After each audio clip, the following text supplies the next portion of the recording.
Here at Alligator Adventure, welcome to the park. So, what we'll be doing in a second is feeding some hungry alligators in front of you. However, before we get started with the show, I have to go over one of the important rules we have here at the park. It is applied park-wide for safety concerns. We cannot allow anybody sitting or standing on these low wooden fences in front of you or have weight up on your shoulders. So, like I said, the reason for this rule is because of safety concerns. We have these low wooden fences all around the park. It gives you a great view of the animals. However, we don't want your experience to get too up close and personal with any of the animals, especially around the hungry alligators back to pet. So thank you so much for being really safe. Keep in mind that rule just because we want to keep everybody nice and safe all throughout the park today. So thank you so much. I'm going to go ahead and start feeding. So, what you see before you are called American alligators, one of only 2 species of alligator in the world. These guys are named because of where they're found. You can find them here in the southeastern states of the U.S., very commonly found here in South Carolina, but they do have a cousin called the Chinese alligator, the only other species of alligator in the world, and even though they're not native, we do have them here at the park as well. They're found up front next to our bobcats. Definitely check them out before you leave today, because out in the wild, they are super critically endangered. It's very rare to see them in zoos and parks nowadays because of that, so we are very lucky to have 12 on exhibit. So a lot of people ask me throughout the day, what is the difference between an alligator versus a crocodile? What is a caiman? What is a gharial? Well, all those animals that I just mentioned are all types of crocodilians, and here at the park, we do have at least one example of all 4 types of crocs. So alligators have more of this rounded U-shaped snout.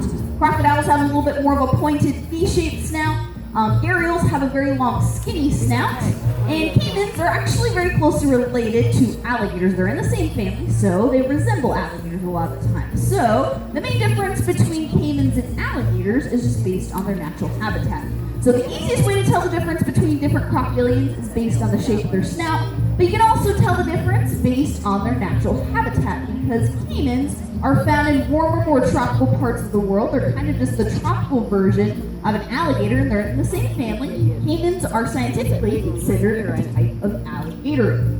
So they're found in warmer parts of the world. That's why here in South Carolina, you can only find American alligators. It's the only type of crocodilian found in the state. But if you go to the very southern tips of Florida, you can find one type of crocodile down there called the American crocodile. We do have an example of an American croc in the very back of our park called Crocodile Cove. So you get to see what that animal looks like. Sometimes they will get a little bit bigger than American alligators, but American alligators are actually still a very large type of crocodile. They get pretty big.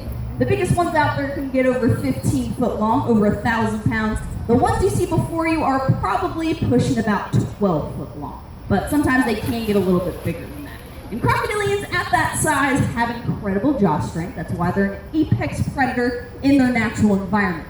Sometimes during my feeding show, when they're really feisty, today maybe not as feisty, it is a little bit chillier today than it has been recently, so sometimes the alligators won't be quite as feisty. But sometimes during my feeding shows, when they're really going, you can actually hear a really distinct popping noise. That popping noise you sometimes hear during my show is the jaw strength of these animals. And they can have a jaw strength over 2,000 psi. To give you a general idea of how strong that is, if I were throwing cinder blocks at these alligators instead of chicken, obviously cinder blocks are not in an alligator's diet, but if I were doing that instead of throwing raw chicken, they could actually crush through that cinder block without too much of a problem if they were using all that 2,000 psi at that moment. So, you look right behind the biggest guys we have here, like this guy that's trying to face me a little bit right now, lifting his head up. Sometimes when he jumps out of the water, you can see what looks like chubby cheeks right behind his mouth.